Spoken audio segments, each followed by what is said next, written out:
I believe like a lot of leadership that goes on, and I'm going to say this with the church, it blows my mind that a lot of it is popularity. Just to say you have a building.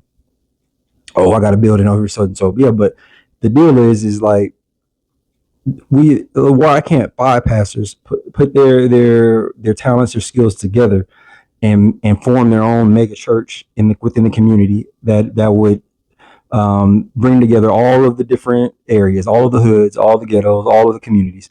We can't do it because they all feel like they need to preach every Sunday.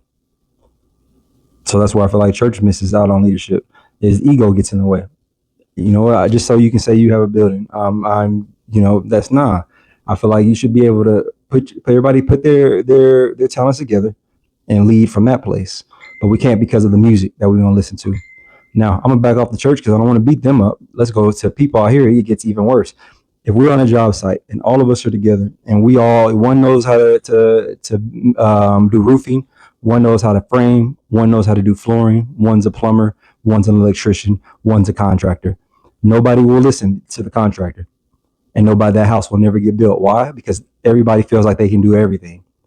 Oh, I know I do everything. Why do I need you? Why? Because of money, greed, and so they want to keep all the money to themselves. And why? Because that's the ugly side of our nature that we don't like to talk about. And why? Because we don't like to lead in a different way these days. We still want to lead from a position of not communicating that emotions are dumb and that I don't got to tell nobody my plan. Why? Because no, you have to tell your plan because that's what a leader does. He communicates. He communicates not just when you're good, but no, when you're bad. When you're bad. I like to look at Nehemiah when it comes down to leadership. The people were tired. He was under personal attacks. So anything as a leader that you can think of, Nehemiah faced. He was under personal attacks. He had people singeing on him. He had people trying to deter him to get off and plotting and scheming on him. He had people getting lazy and tired on him. And when they got tired, he was like, he didn't quit. He didn't stop, but he rephrased and he repositioned everybody, right? He said, all right, I know what I can do. If I get this one working with that one, then they'll work better because they homeboys and they're homegirls and they'll feed off each other. These two are from the same area. Maybe he's homesick. I'm gonna put him with him. They're willing to do things outside the box. They're not rigid. He wasn't rigid, and so he still got the mission done. He communicated and he was sensitive to their needs. Today's leadership has somehow not. We don't follow that example. We think we're gonna double down even more. If you don't like it, you can get up out my house. That's crazy. Or you just won't get that house built.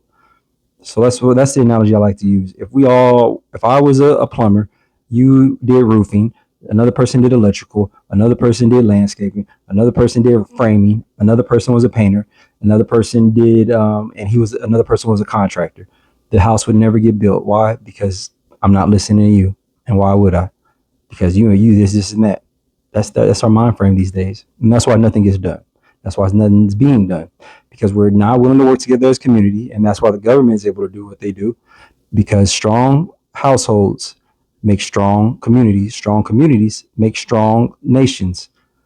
So when the household is in order, then you have strong leadership. And how do you have strong leadership? By being intentional with your intentions. Have a good night.